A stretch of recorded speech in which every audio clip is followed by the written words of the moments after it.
We're here to shut down the white supremacist Charles Murray. Is that right? Many people hate this man. They call Charles Murray dangerous. Why? Because he wrote this book, which includes research into IQ differences among different racial groups. Charles Murray, get out of town! By any means necessary, shut him down! But the activist's reflexive anger obscures the fact that Murray's not a white supremacist. He's a thoughtful researcher. He's published more than a dozen scholarly books. This one, The Pursuit of Happiness and Good Government, influenced the way I think about government. It's about how, as a young Peace Corps volunteer in Thailand, he saw how government aid made people dependent and even unhappy. They destroyed the ability of that village to run its own affairs. They weren't as united, didn't function as a community. I saw what government looks like from Bangkok and how it looks to the villager, and it's the same as in the United States. Where billions more is being spent on government welfare programs, and more Americans become dependent on government. Aren't you upset? I'm deeply depressed. No, it's worse than that. I don't see a way back out. So why are you smiling? Because what else am I going to do? Americans becoming dependent on government is the theme of Murray's best-selling book, Losing Ground. Losing Ground influenced presidents. The scholarly work of Charles Murray. Presidents from both parties. I think he did the country a great service. Bill Clinton then passed welfare reform. No one wants to change the welfare system as badly as those who are trapped in it. But today's activists ignore all Murray's work except for the bell curve. These students at Vermont's expensive Middlebury College stopped Murray from speaking. They consider his ideas too dangerous to even let people hear them. I think it's important to hear what people like him say. We talked for more than an hour. Middlebury, what did you think? I was shocked. And I'm smiling because I was shocked but not scared, not, oh dear, what's going to happen? I'm standing up in front of the crowd, and they're all chanting and chanting and chanting, but I don't really think that anybody's going to rush the stage, and they didn't. And so that was a situation I'd been in before. I'd had protests and people chanting at speeches. What I did not have any other time after we left the stage and went down to stream my speech in a little studio where people banging on the walls and trying to get into the room, trying to get through the door. And all at once I said, this is no fun. And then the day ended with us walking out to go to the car. By we, I mean Bill Berger, who was one of the administrators who was running the event, and Allison Stanger, the professor who was moderating my appearance. And we come out the door, and we have two security guys, Middlebury security guys, but just two. And there's a mob out there with some really big guys that didn't look like Middlebury students to me, who are standing between us and where we have to go. And you suddenly realized you didn't have the option of just standing there or going back in the building, which would have been craven. So we just pushed ahead.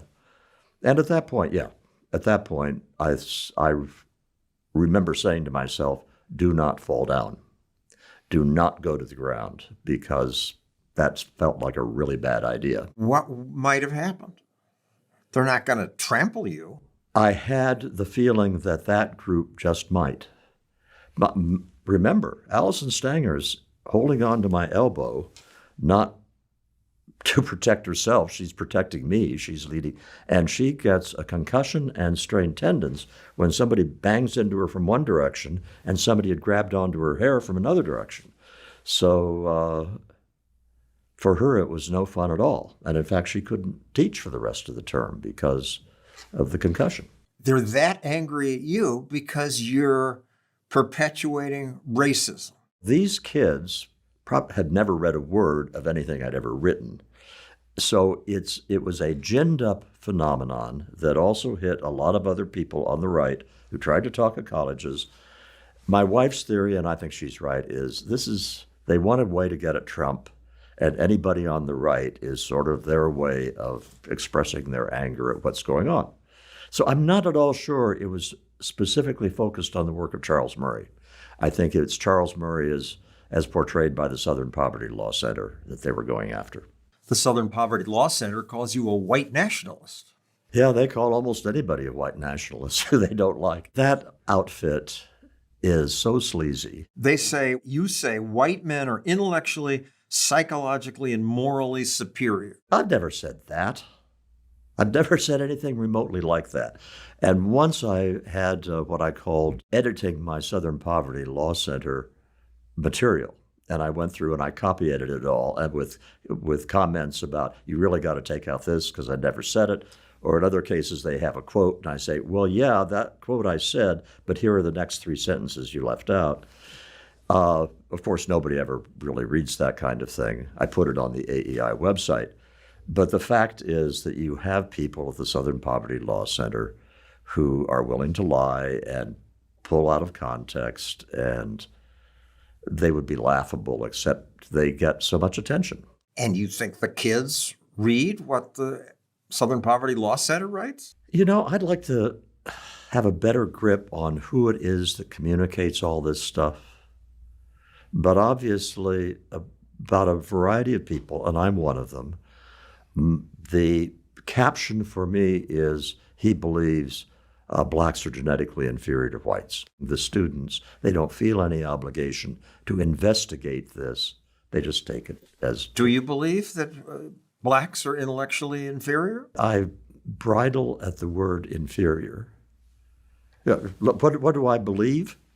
In the same sense that I believe that the Battle of Gettysburg occurred, it is that if you give mental tests to a representative sample of whites and a representative sample of blacks, that there will be about a 1 standard deviation difference, which amounts to about 15 IQ points between those scores.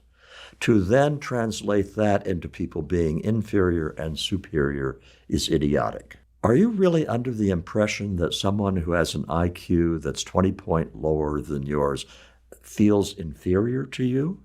I know lots of people out near my home in rural Maryland who I'm sure of 2 things.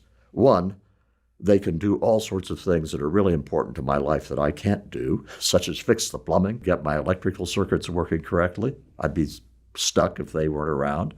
And the second thing is, I am quite confident that they don't look at me and think that they are inferior to me in any way. I am somewhat different than them in my skill set and in my lifestyle and things like that. So what?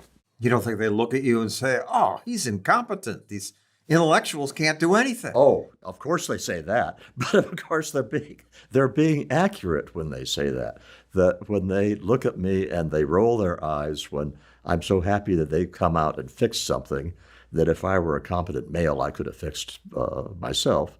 But they don't think of that as being anything more than a quirk. Suppose that they would have trouble doing advanced calculus. So what, in terms of evaluating them as a human being? This all starts with your book, The Bell Curve. These are the bell curves, the distribution of IQ. And whites are, as you say, a standard deviation ahead. But I'm told the tests are biased. Well, that falls in the category of this huge gap between what is known scientifically and what the elite conventional wisdom is. Because you're right, the elite conventional wisdom is the tests are biased. That has been studied to a fare thee well. And I'm not talking about 6 studies say that they are biased and 10 studies say that they aren't. I say I can point to 100 studies that were unable to find any evidence of bias versus virtually none that have any empirical reason for saying they're biased. You stand by it today. Blacks, on average, have a lower IQ? Blacks, on average, have a lower IQ than whites. East Asians, on average, have a higher IQ than whites. Ashkenazi Jews have higher IQs than Gentile whites. If you take a hierarchy of groups and their mean IQs, whites are not at the top. We are probably number 3 or number 4. The New York Times Magazine's response to this is to call you the most dangerous conservative. You said you were surprised how fierce the attacks were. Why were you surprised? Well, this just goes to show how out of touch I was when we were writing it. By the way, people who haven't read The Bell Curve should understand we're talking about chapter 13. So what went on in the 12 preceding chapters? The 12 preceding chapters were talking about the role of IQ in all sorts of outcomes in life, from income to education to child rearing and so forth. And we said at the beginning of all those chapters, so that we can sort of take the whole race issue out of the conversation, let's just look at a sample of non-Latino whites. And here's why IQ is important. Okay, so we get to chapter 13. I thought Dick Herrnstein, my co-author, and I did a beautiful job on that chapter. I thought we said to the reader, people run screaming from the room if you talk about black and white differences in IQ, and actually there's no reason to do that. You can look at all the facts squarely in the face, and this is not something that should cause you to lose sleep at night. It's not a big deal. Why is it not a big deal? Because you judge other people as individuals, not as members of groups in supposedly this society. That is the ideal. And if we sit down across from each other and you are black, I can't assume that you're not as smart as I am. And if you sit down across from me and you're Asian, I can't assume that I'm not as smart as you are. I've got to talk to you and deal with you as an individual. And if you do that, group means in something like IQ are just as meaningless as group means in something like fast twitch muscles, which accounts for the fact that I don't think there's been a white winner of the 100-yard dash in the Olympics for a zillion years. Not quite literally that, but close. You don't judge people by what color they are in the starting block of the race. You judge them by how it ends up. And if you treat people as individuals, most of the problems go away. But it's generally forbidden to even talk about or study racial differences. And the sprinters are a good example. You were quoted saying, you thought people would say, it's about time we're talking about these issues that have been swept under the rug. Yep. And I interviewed you for 2020 and thought, yeah, we ought to discuss these issues because people whisper about them, and that's not good. And they think it's a lot worse than it is. However, I had to revisit this just a couple of years ago after the Black Lives Matter thing. And the most recent book I wrote was called Facing Reality. And it was 2 truths about race in America, and having to do with crime rates and having to do with IQ.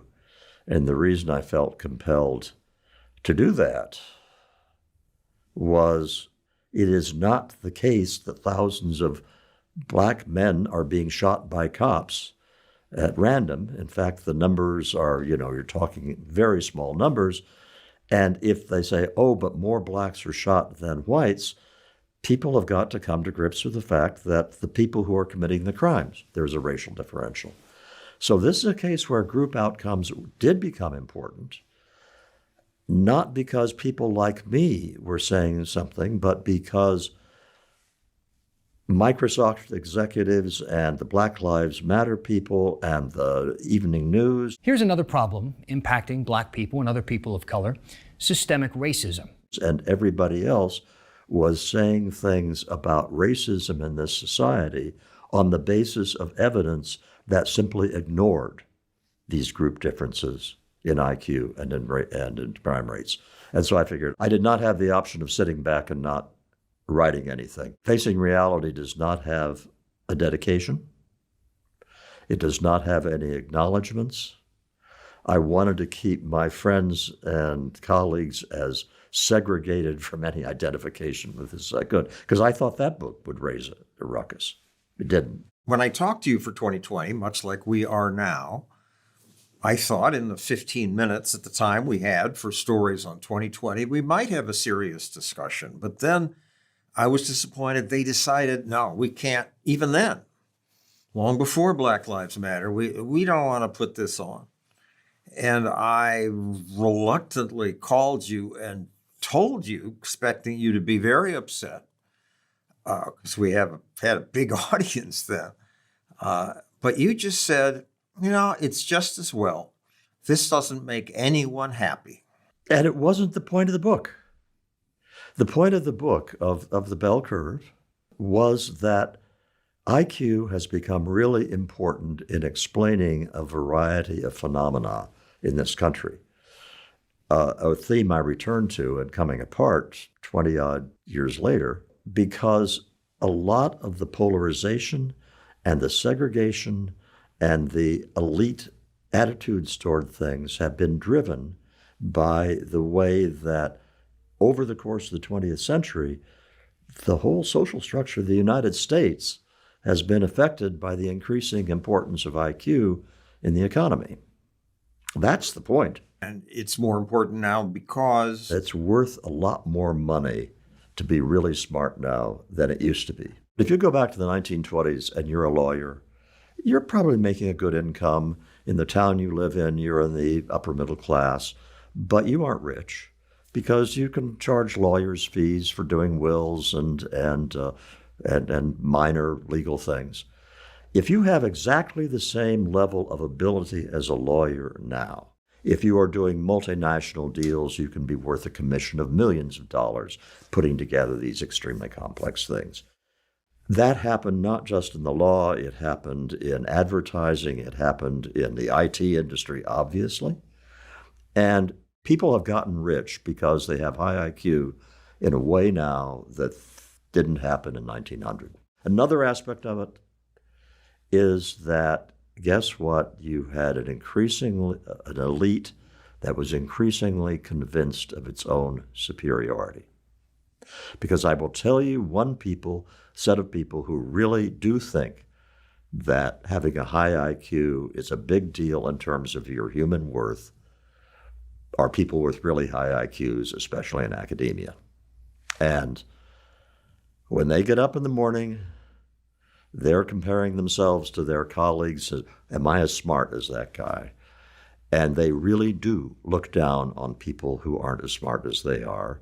And that attitude of looking down at the yokels is palpable now in a way that in 1950 would not have happened, because it was the moral center and the spine of the country was seen in ordinary people, and we called these intellectuals long hairs, and they were kind of objects of ridicule and fun.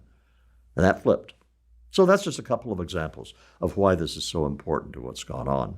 I only read The Bell Curve, and it wasn't easy, because I was influenced by your previous work in Pursuit of Happiness and Good Government. This was jaw-dropping for me. I'd been a consumer reporter. I was starting to look at the government's solutions I was advocating. I discovered your book and thought, oh my God, this is it. This explains so much I haven't understood before. And one example, you write about your time with the Peace Corps in Thailand. Tell us about that. Well, you are referring to my own favorite of my books, In Pursuit. Good. And basically, John, I've been in the tank for you ever since you first told me that you liked that book, because I like it too, and it's not well known at all. And this is why I quit my job back in 1979, a good job. I was chief scientist of a good-sized research company, because I wanted to explore the relationship of human happiness, human flourishing, if you want to call it that, to policy. And that's the book I wanted to write. The basic idea of In Pursuit is as follows. Human flourishing, human happiness defined pretty much as Aristotle defined it, namely lasting and justified satisfaction with life as a whole. And a quick example of why this is relevant to policy. think in terms of the basic human need for respect and self-respect. I think that is a built-in, hardwired human need. I think we all want to achieve self-respect. If you are a guy who is not the smartest guy in the world, but you work hard at a manual job and you make money that supports a wife and children, puts food on the table and a roof over their head, historically in the United States of America, you had standing within your community that was equal to everybody else. You were being a good American, taking care of yourself, taking care of your family, even though you weren't making a lot of money. Suppose we have a social policy which has the following results. It gives that guy more money, but he also doesn't work for it. He just gets it. What does this do to his self-respect? What does this do to his place in the community? Well, if he continues to support a wife and child at his manual job, it shouldn't do anything to it. But in fact, it does. Because he's less likely to do that. Why am I doing this boring job if I don't have to? So you have something that is seen usually as a good thing. We increase the money going to low-income people. And I'm saying that's not good enough. You've got to analyze how social policy is affecting the ability of people to live satisfying, meaningful lives. And In Pursuit was the result. And you cite that Aristotle said the route to happiness was pushing hard to achieve goals. And struggling. He said you ought to live a life of activity in accord with virtue. And by that I mean it's not enough to feel good. You can feel good with drugs. You have to have a justified reason for feeling good, and you don't have that with drugs. And also Aristotle said something that I think is so profound about human enjoyment. Human beings enjoy the exercise of their realized capacities. Why is it that J.K. Rowling still writes books? She has zero financial incentive to write books. She is exercising her realized abilities.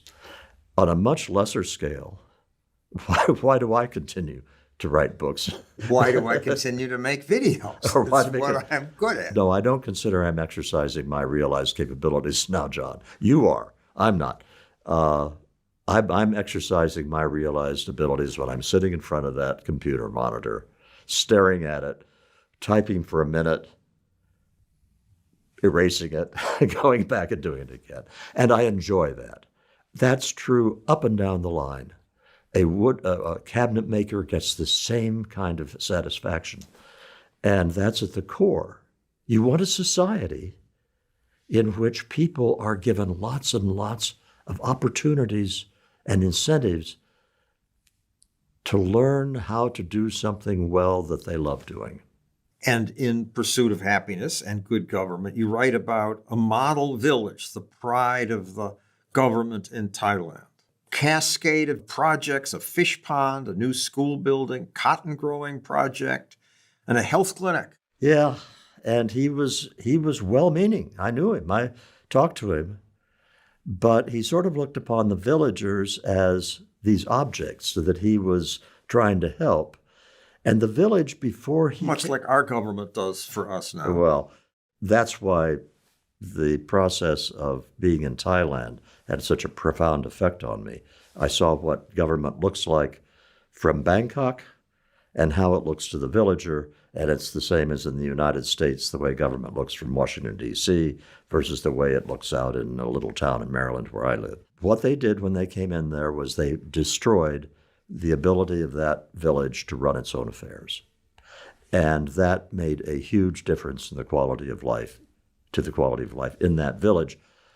And that is really, in microcosm, the story of what's happened in the United States. The villagers said plainly that life in this model village got worse. Yep, they weren't as happy as they used to be. They weren't as united. Didn't function as a community. They didn't function as families as they had before. The book that made you famous and was a big bestseller came before these other books, Losing Ground, which meant what it says. People who were being helped by the government were losing ground. Explain. When I quit my job, I was not a right-wing ideologue. But at that time, I did not have a coherent political philosophy. I'd voted for Ronald Reagan. We're talking about 1981. And I had a sympathy for a lot of libertarian ideas, but I didn't think of myself as a libertarian. I'd voted for Jimmy Carter in 1976, for heaven's sakes. That's how incoherent my political views were. But there was only one thing I was convinced of after my years of evaluating social programs at this research company, and that was these programs didn't work and that they had made things worse. They had changed the lives of poor young people, and especially Black poor young people, in ways that tempted them to do things in the short term that were disastrous in the long term. And so I wanted to write a book which talked about these perverse incentives and described them and used lots of data without any interpretation. Just here's what things looked like from 1950 to 1980, and look at the way they've gotten worse. And then I came to the chapters where I had to say what I wanted to do about it. And it was in the course of writing those chapters that I kept finding myself saying, there are constraints on what outsiders can do that really make it difficult to get the incentives right. And I'd also read Robert Nozick by that time, the brilliant libertarian philosopher. And by the time I finished the last parts of Losing Ground, much to my surprise, I found I was a libertarian. Because government solutions rarely work. Yeah, I could think of thought experiments of policies that would work. For example, I had a thought experiment saying, well, suppose that we got rid of welfare altogether. Everything, lock, stock, and barrel.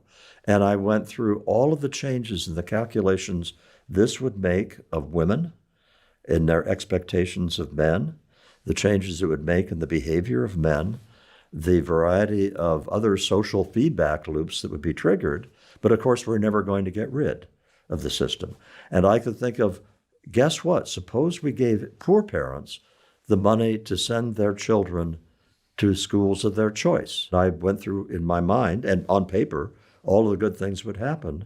But of course, that at that time was impractical as well. In Losing Ground, you have this chart pointing out the sharply rising government expenditures addressing poverty. In that chart, you can see it had tilted upward, the line, in 1960 to 65, but then it starts to go steep. And guess when it gets even steeper? 1970 to 75, which are the years of Richard Nixon and of Gerald Ford. What happened? Republicans increased spending on these programs too. It's only in recent years that I have understood how that was able to happen and why it hadn't happened before. Why? Because in 1937, the Supreme Court said that we, the Supreme Court, consciously, explicitly, are going to say that we're siding with Alexander Hamilton in interpreting the phrase general welfare. It took the leash off.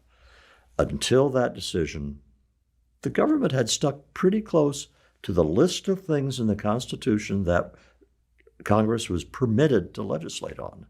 And that one decision said, no, as long as it has some relationship to the general welfare, it's okay. It didn't make that much difference in the 40s and 50s because the power to do that stuff had been given to them by the court, but they hadn't acted on it much. Lyndon Johnson comes to office after the assassination. Lyndon Johnson, filled with ambition, not filled with scruples, with legislative majorities in both houses of Congress, and he takes that potential power to expand the rule of government that had been there for 20 years and acts on it. And young me said, good. I have two parents. They're educated. They had me read. I have advantages. Other people don't have those advantages.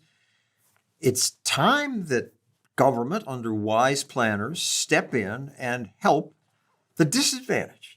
That's the way I felt about it during the same period. It's hard to realize how naive we were about how public policy works at that time.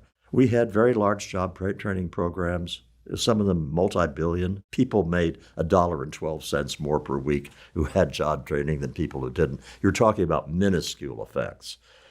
The same disillusionment took a while to set in, but by the early 1970s, those who evaluated social programs on contract to the government, and that was my job during the 1970s, we knew there were no success stories. So all of these things that sounded so great on paper were not working. And guess what? That thing called labor force participation, which means that you are available to work, either you're working or else you're looking for work. For males, up until 1960, that had been close to 100%. It had been about 95% of males. And basically that means all males were able-bodied. That started to drop.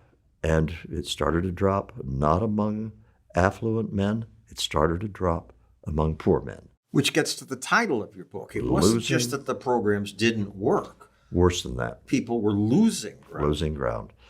The same thing happened with crime.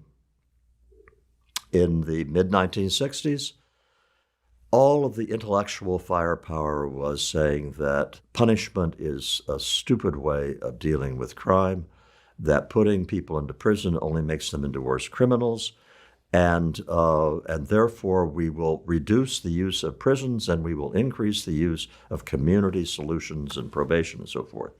It all sounded very nice on paper, and crime started to go through the roof. Now here's the graph from Losing Ground. Yep, violent crime and property crime. That graph starts in 1950. Look at 1950 to 1963. It's virtually flat and low. So you had both low crime, but also among those people who did commit crimes, you had high rates in which they were caught. And of those who were caught, you had high rates of those who went to prison. Then you reduced the risk of going to prison. You reduced the risk of getting caught. In other words, you made it so that crime did pay. And look what happens. This is not rocket science. After your book was published.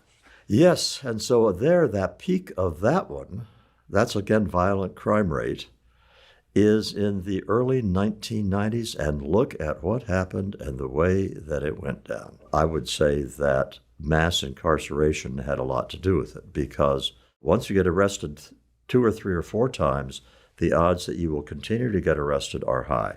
There is a small part of the population, 5 to 7% of all those who are ever arrested, who commit an incredibly large proportion of all the crime. And in the mass incarceration, we took an awful lot of those, and I will say men, because they were overwhelmingly men. We took them off the streets. And forget about deterrence effect, forget about any other things that prevented crime among people who were still not in jail. The people who were in jail were not committing crimes. They were incapacitated. You also started in the early 1990s what's called broken windows policing.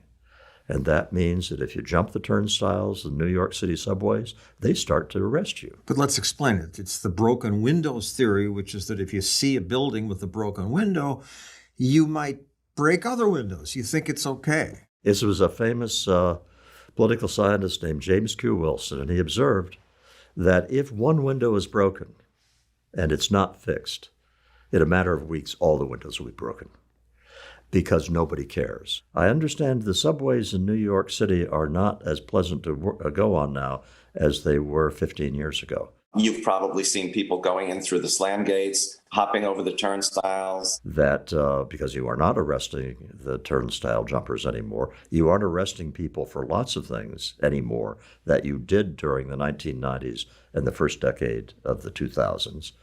And lo and behold, these are transmogrifying into more serious crimes, and they're also creating an atmosphere of danger and just a sordid atmosphere in the places that are covered with graffiti, and show other evidence of nobody caring. But America was cruel. America locks up a higher percentage of our people than almost any other country, mostly minorities. That's not right. If they are in jail for possession of a few too many ounces of marijuana and they've got a 20-year prison sentence, you can say, well, that's stupid. But that's also not the way it usually works, so that you have a person who is putatively in prison for a drug offense. It turns out that he was actually arrested for repeated robberies, but this got plea bargained down. So that instead of taking him to court for the repeated robberies, they were going to sentence him on the drug charge. When you look at what these guys had done to get put in prison, there are very few minor offenders who end up in prison. Now, should we expect the racial composition of the prisoners to reflect the general population? No. We should expect it to reflect the population of people who are committing crimes. And because of that, yes, you have an awful lot of blacks in prison, you have a lot of Latinos in prison, you have almost no Asians in prison. They're a minority, right? But they just don't commit crimes, and so very, very seldom go to prison. The composition of the prison population is not disproportionate to the crime rates of the different racial groups. So America just has more criminals? The same story is effectively true in Europe as well. The racial composition of the prison populations show the same profile they do in the United States. So back to losing ground. This happens because kids don't have two parents or a father in the home? That is a major factor. Clearly, the rise in crime that occurred in the 1960s and 70s and 80s, the cause was not genetic. Genes don't change in populations over a course of 15 or 20 years. It was a change in the environment. Let me turn to a kind of statement which is people will jump on you for making, which is kids need dads. And dads serve a couple of functions. One is that little boys latch on to role models. To some extent, little girls do too, but it's a stronger trait in boys. Boys look up to who's the male that I'm going to imitate. And I think those who are watching, who are the parents of little boys and of little girls both, have noticed the degree to which the little boy looks at the dad from a very young age, and he's obviously saying, okay, so this is how a guy is supposed to behave. If that male is not in the home, what's the role model that adolescent boys choose? The toughest, strongest adolescent boy in their group. A worse role model than which it is hard to imagine. So you have an interaction of social policy that affects the formation of families, that also has impacts down the road in the proportion of males growing up in single-parent families who end up in jail. So the welfare system, meant to help these families, said, we'll give you money if you're in need. But if you had a married man in the home who worked, you'd lose money. Yeah. Hence, again, losing ground. And let's look at the history. Your book was written a number of years ago. Since then, spending has only gone up. And it's interesting that Ronald Reagan supposedly slashed welfare in 1981.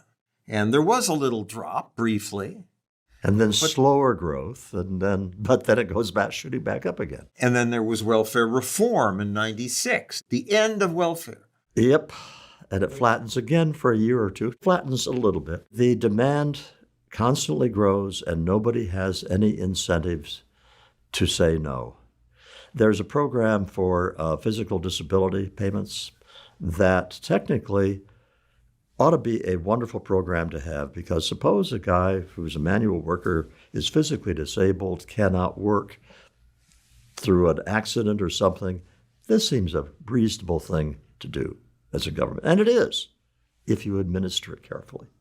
But in an era when medicine has been getting better and better, when prostheses and other kinds of things we didn't have available have been improving enormously, the proportion of males who are physically disabled and unable to work has risen dramatically.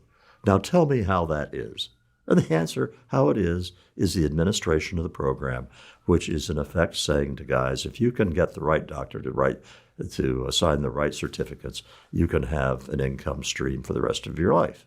And you're a sucker if you don't take this free stuff. And if you are insisting on hobbling to work, even though technically you perhaps are disabled, you're a chump. Do you see what you write in government policy? Reagan cited you and he talked about welfare reform. I raised some of the questions discussed by the scholarly work of Charles Murray. So he didn't really do much. Well, Bill Clinton on NBC News before the bell curve came out, And made you forbidden. Yes, referred to my op-ed about the coming polite underclass. And he said, Charles and I have disagreed about many things, as if we'd had these bull sessions at a college dorm. But I think he's done the country a service with this. I read Charles Murray's latest article on this, and I think he did the country a great service. I mean, he and I often have disagreed, but I think his analysis is essentially right. So I saw that, and then I saw this Welfare Reform Act of 1996, which lots of people very generously said was a product of losing ground. But I looked at that Welfare Reform Act and said, is it better than nothing? Yeah. Is it going to make a big difference in the kinds of outcomes I'm most worried about? I don't see how it will. So the answer to your question is, I'll tell you cases where I've become really happy because I've seen that my writing has had effects. I was at Harvard some years ago, and with the student group there, after Coming Apart had been published, and I found that the dinner we were having for the students was being attended by the couple that had financed my visit to Harvard. And so I went over to thank them. And they said, yes, we're big fans. In fact, we read Coming Apart. And so we moved from Greenwich, Connecticut, the famously wealthy upper class, to a little rural town in Connecticut because you said that this is what you ought to do. And part of me at that point said, it's only a book, But then they said, and we love it. And it had changed their lives, and they had richer lives. I take a lot more satisfaction out of that than I do about getting credit for the 1996 welfare reform, because it's more concrete. So on a retail level, has my writing, I think, done some good for some people? Yes, it has. On a national level, nah. Here's a graph we made up at Stossel TV, the poverty rate. And it shows that Americans were lifting themselves out of poverty before welfare began, year after year, thousands and thousands of people. Then checks started coming and the poverty rate dropped even more for 6 or 7 years. But since then, progress has stopped. It's gone up and down. Yeah. If you get, that starts in 1959. We have now reconstructed poverty data going back to the end of World War II, when almost half of the population was below the poverty line. So we had an incredible success in the war on poverty from the end of World War II to the late 1960s. By not having welfare programs. Yeah. So with this graph, I have colleagues who will rightly point out that the poverty numbers don't include in-kind benefits, non-cash benefits. And if you add those in, there has been more progress. And I would say, yeah, but suppose instead of using this measure of the poverty rate, what percentage of the population are making on their own the income that keeps them above the poverty line? And then you would see not only that flat trend line that you just showed, you would see the proportion who are not making enough money to stay above poverty on their But own. why even ask that question? Why is it important that they make it on their own? And there's where we go back to self-respect again. Here's where social class makes a difference. If you are in a family where you are a PhD who only makes a professor's salary, and you have a wife who works as an executive at Google, and your take-home pay is $95,000 a year and hers is $1.5 million, I think the professor friend, I actually know a couple that's pretty much in that situation. I don't think he has any problems with self-esteem. He's doing his job. He's a fulfilling job and the rest of that. And the fact that his wife is making a fortune is nice. It doesn't bother him. But if you are talking about lower income groups, it's really important that the guy have made the money if he's to feel any self-respect. And he's not making that up. If you are a male who is able-bodied and you are not working, what's the point of your life? Go enjoy life. And that is why we are back at the nature of happiness and human flourishing. And happiness is not a good bowl of popcorn. Happiness is not good sex. Happiness is not any momentary pleasure. Happiness is a sense of getting to 70, a mere child by my standards at this point, but getting to 70 and saying to yourself, I can be satisfied with who I have been and what I have done. And if what you have done with your life is sort of whiled away with amusements, I think you have a real hard time saying to yourself, I've spent a life well lived. And in your book, Coming Apart, you argue that America's dividing into those of us who went to college and got married, and the divide and versus those who don't, and the divide keeps getting bigger. The mistake I made in Coming Apart was I looked at the white working class. That book was exclusively about non-Latino whites. Again, to take the racial problems out of the equation. And I thought that the white working class was getting so demoralized that they would not be a political force. And what I missed was the degree to which they were getting angry. And that surfaced in 2016, big time. Why don't you turn your camera? Show them how many people come to these rallies. Turn them. Go ahead, turn them. Go ahead.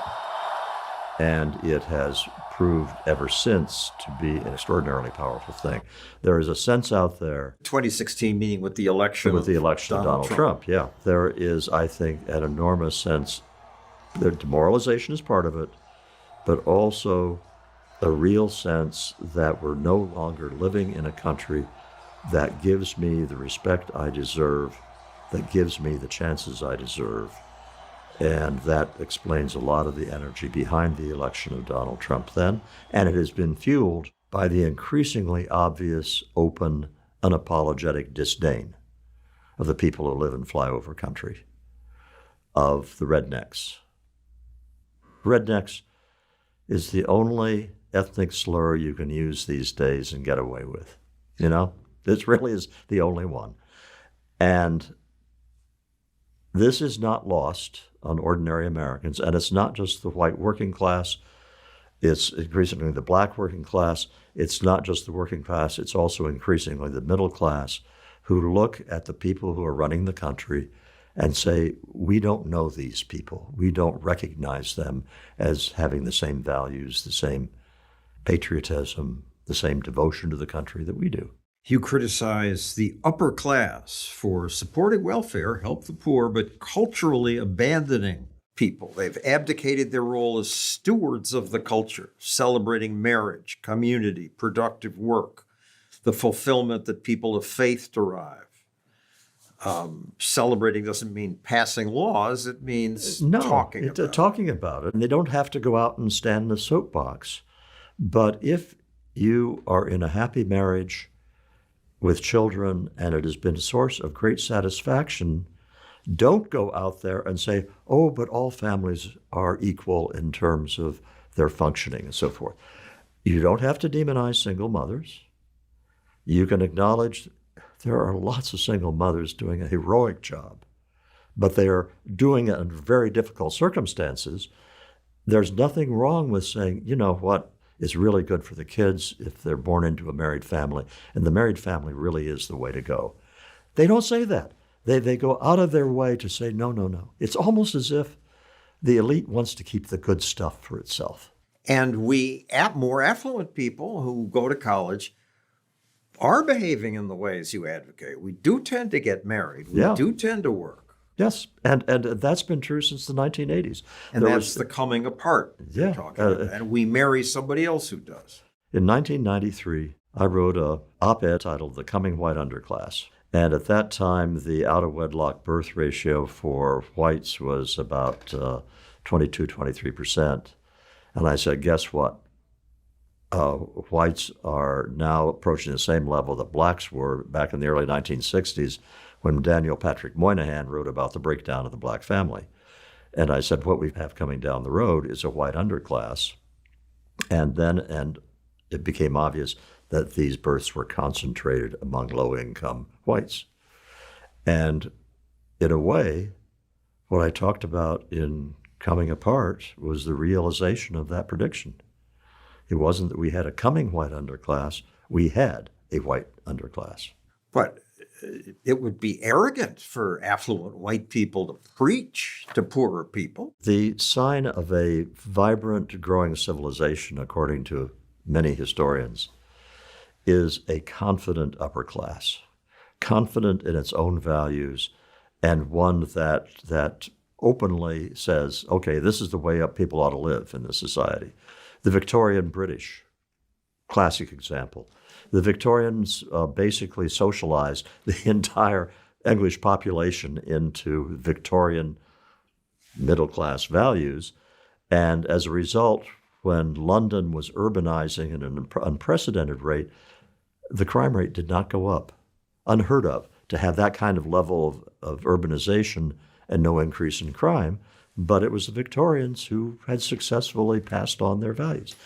In the United States, the upper class feels guilty. They feel arrogant and look down on those who aren't part of the upper class, but they also have a sense of guilt about their being there and other people not being there.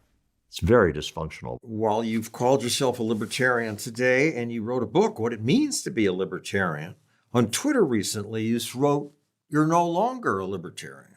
I call myself a Madisonian now. Nobody knows what that means. I know. I'm not in the business of mass marketing anything. And Madisonian now captures my evolved attitude. I think libertarian solutions are entirely compatible with vibrant families and communities. In fact, I think they are the way to achieve vibrant families and community. But I'm also much more attuned to the importance of virtue in the people than I used to be. By virtue in the people, I'm borrowing the language of the founders, who said this Constitution will not work except for moral and religious people. And my earlier libertarianism said that if you had a libertarian society, that in a way that would take care of itself because behaving in virtuous ways would be rewarded. Well, I think it's also important to have a culture that openly values the traditional virtues. And I think also a religious culture gives you a huge leg up in that. And by the way, in that regard, the founders were not doctrinaire Christians. Jefferson was a deist. Some of the other founders were, we don't know how orthodox they were in their Christianity, but they were unanimous in saying that the role of religion in enabling a free society was huge. We libertarians tend not to say that. No, and the founders did. Madison did, very emphatically. I'm increasingly impressed as I've gotten older how brilliant the Constitution was. Yeah, they should have gotten rid of slavery. That was the tragic flaw that was bound to come back and pull us down. But the Constitution otherwise really worked for a century and a half in ways that were wonderful to behold. So, Madisonian, that's what I am. And part of that is the forbidden words today, Western culture. Yeah. And what does Western culture mean? And why is it forbidden to say that today? That that's what you need to make a society work well for its people. The world has had 3 or 4 great civilizations, but the 2 that stand out are and apologies to my South Asian friends, but I would say China and the West. And in these 2 cases, you had civilizations that developed fully realized cultures and ethics and economies, and they had different strengths, but they both had magnificent strengths.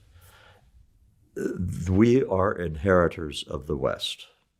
We in the United States. It was founded by Brits, basically, the British peoples, and then it's expanded into Europe, and we've more recently had immigrants from other parts of the world. But the culture here is grounded in Western culture. And why people don't recognize now the great achievements of that culture mystifies me. Did Western countries do bad things ever? Yes. Did they have wars? Yes, they did that. Did they colonize country? Yeah, they did all those things. And those have to be considered. But art, literature, science, health, towering achievements. We should be proud of them. It seems like a lot of what you write about, human achievement, you've just lost now amidst the trend toward equity. Aren't you upset? I'm deeply depressed. No, it's worse than that. I don't see a way back out. We are looking not just now at a failure to elect a person on the right. We now do not have a right that I can recognize at all.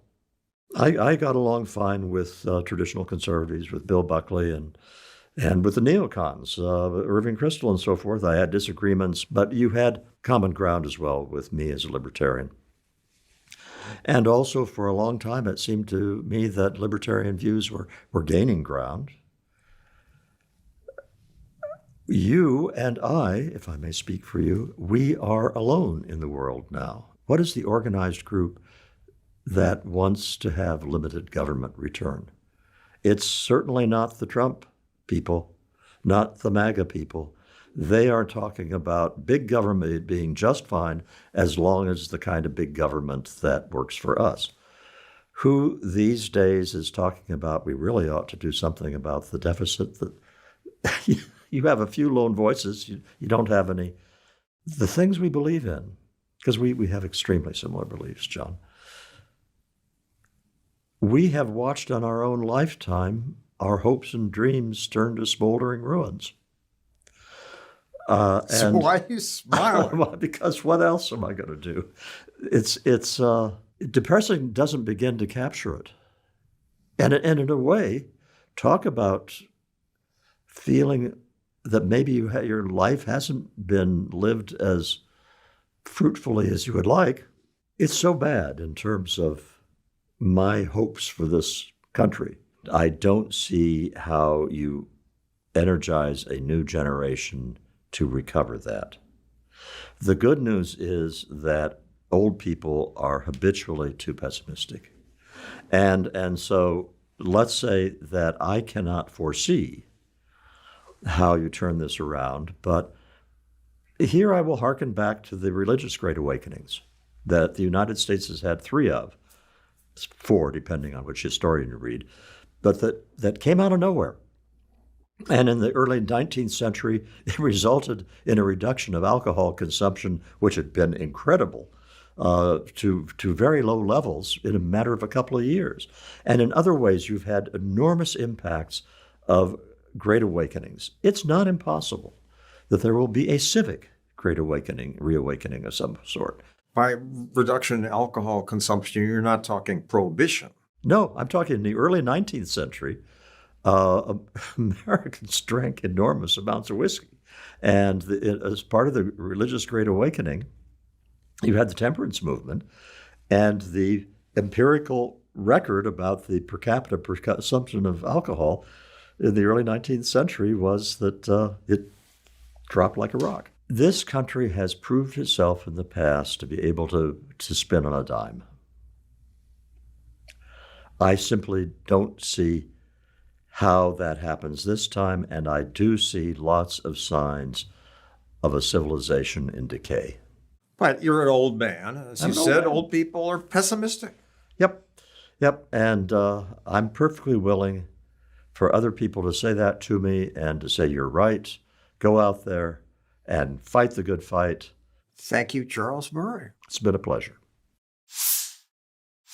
I'm not used to doing these longer interviews. All my career, I've shortened things down to short packages. But now some of you, I'm told, want longer interviews. If there's somebody you think I should give more time to, let us know in the comments.